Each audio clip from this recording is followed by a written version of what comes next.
J'ai un tas de nouvelles énigmes pour vous, ô grand détective. Concentrez-vous et tâchez de toutes les résoudre. J'ai un tas de nouvelles énigmes pour vous, ô grand détective. Concentrez-vous et tâchez de toutes les résoudre.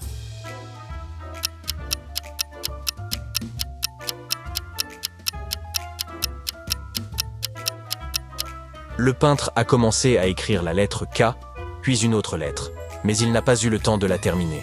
Il semble que ce soit un I. La coupable pourrait donc bien être Kitty.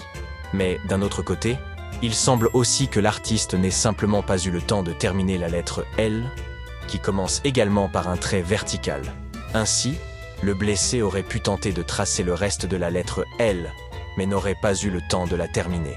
Il se pourrait donc bien que ce soit Klaus qui l'ait attaqué. Qu'en pensez-vous? Était-ce Klaus ou Kitty? Écrivez votre réponse dans les commentaires. Ces gens semblent assez étranges, mais seul l'un d'eux est un vrai vampire. De qui s'agit-il?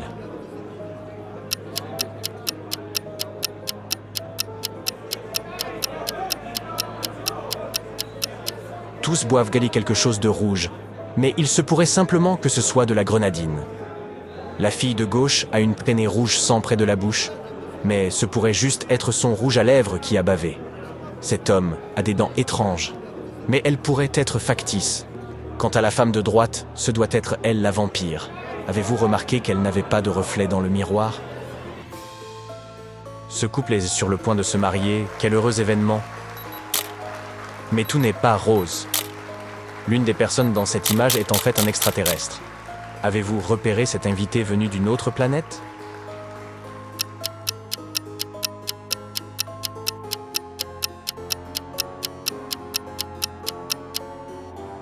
C'est la mariée elle-même. Regardez, elle a 3 bras. Poursuivons avec d'autres visiteurs extraterrestres.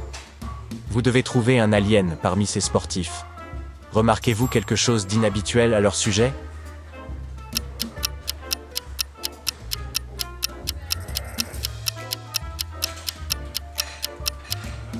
Le type à gauche doit être un extraterrestre. Il a 2 mains gauches. C'est une véritable manie. Cet homme semble être perdu et confus. Il y a 2 portes devant lui, et ces 2 femmes semblent accueillantes. Mais l'une de ces portes présente un grand danger. Laquelle?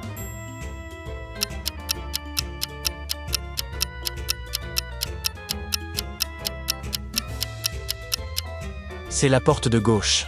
Cette dame élégante propose à l'homme de se mettre à l'aise, mais vous voyez ce décor étrange dans son appartement, notamment le crâne. D'un autre côté, la seconde femme semble assez débraillée. Mais malgré son aspect négligé, il n'y a rien de suspect dans la nourriture qu'elle propose. Dans tous les cas, accepter l'invitation d'une inconnue présente plus de risques qu'un simple hamburger. Regardez ces salles de bain très attentivement. Votre tâche est de déterminer laquelle appartient à un zombie.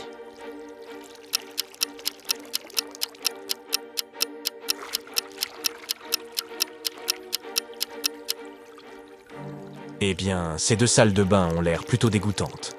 Mais un authentique zombie se trouve dans celle de gauche. Vous voyez le verre posé sur le lavabo? Le zombie y laisse tremper ses doigts. Burk. Nous avons ici 3 candidates à un concours de beauté. Elles sont toutes très jolies, mais l'une d'entre elles est une dangereuse psychopathe. De qui s'agit-il?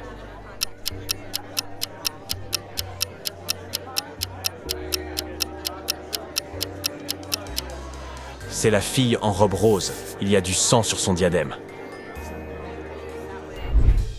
Nouvelle énigme. Nouveau monstre. Regardez ces gens attentivement et essayez de déterminer lequel d'entre eux est un loup-garou.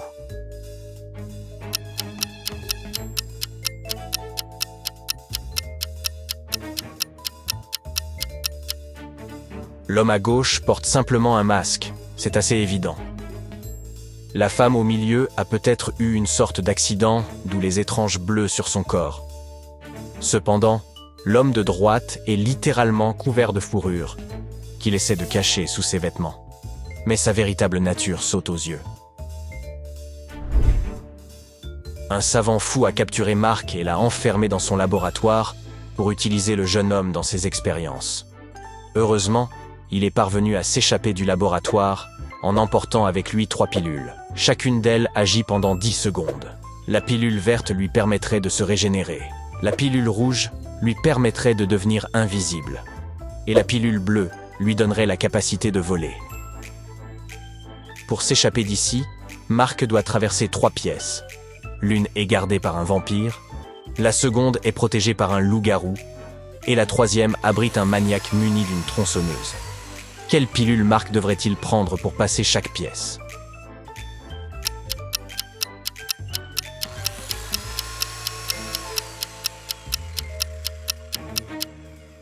Mark doit prendre la pilule d'invisibilité pour passer devant le vampire, la pilule lui permettant de voler pour éviter le loup-garou, et la pilule de régénération pour échapper à la tronçonneuse. Simon était coincé dans une station-service à 80 km de la ville. Sa voiture était en panne et ne pouvait être réparée qu'en fin de journée. Heureusement, 3 conducteurs étaient prêts à lui proposer un trajet jusqu'à la ville. Observez ces gens et essayez de déterminer quelle voiture est la plus sûre.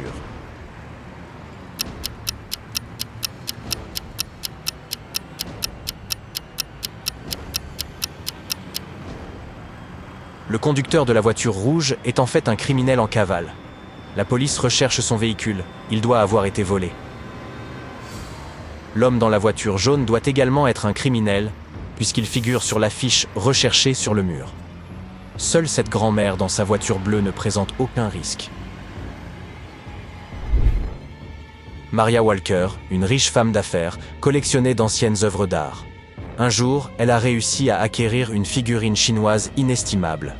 Maria l'a enfermée dans le coffre-fort de son bureau et est rentrée chez elle.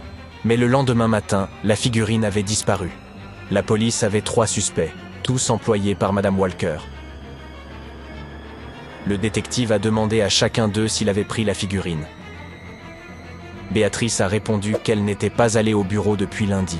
Ralph a rétorqué qu'il ne savait pas comment ouvrir un coffre-fort et qu'il n'était même pas intéressé par l'art chinois. Et Vincent a admis qu'il était allé dans le bureau de Madame Walker après son départ, mais seulement pour prendre quelques documents dont il avait besoin. Avez-vous compris qui est le voleur ?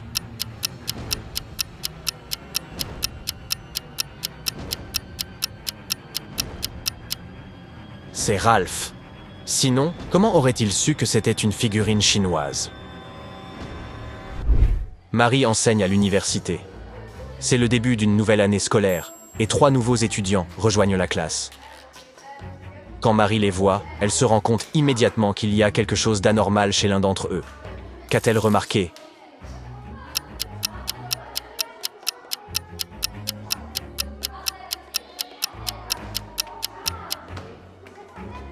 L'homme du milieu n'a pas d'ombre. Jean-Claude travaillait en tant qu'agent de sécurité sur un petit paquebot de croisière. Un jour, lors d'une violente tempête, il a découvert Monsieur Lewis étendu sur le pont.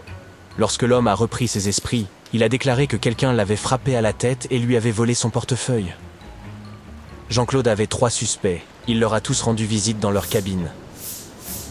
Linda lui a dit qu'elle avait la nausée à cause du mal de mer. Elle ne pouvait même pas se lever de son lit. Denise a déclaré qu'elle regardait un film sur son smartphone. Et Philippe a dit qu'il écrivait une lettre à sa femme. Jean-Claude a immédiatement compris qui avait frappé Monsieur Lewis. Et vous, le savez-vous ?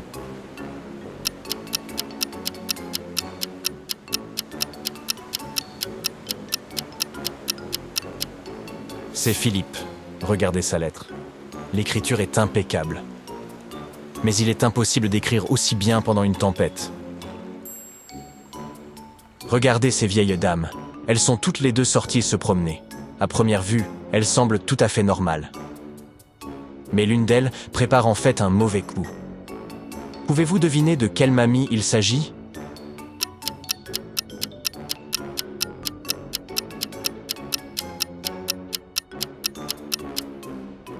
C'est la mamie de droite. Elle a caché une lime dans son panier d'osier.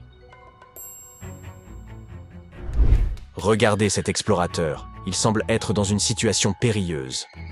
4 tunnels s'ouvrent devant lui. Le premier semble être glacé, avec de dangereuses stalactites suspendues à l'entrée. Le second tunnel a l'air franchement effrayant. Un énorme requin se trouve dans le 3e tunnel. et le 4e passage déborde de lave en fusion. Par où notre explorateur devrait-il se rendre?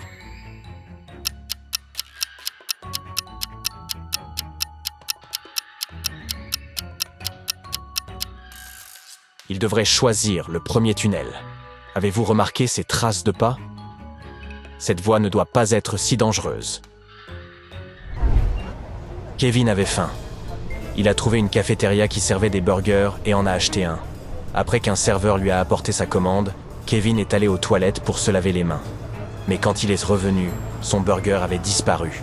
Il a regardé autour de lui et a immédiatement compris qui avait chapardé son déjeuner. Pouvez-vous deviner qui a fait le coup?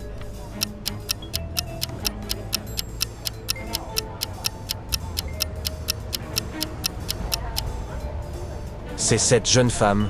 Un chien est assis à ses pieds et renifle l'air.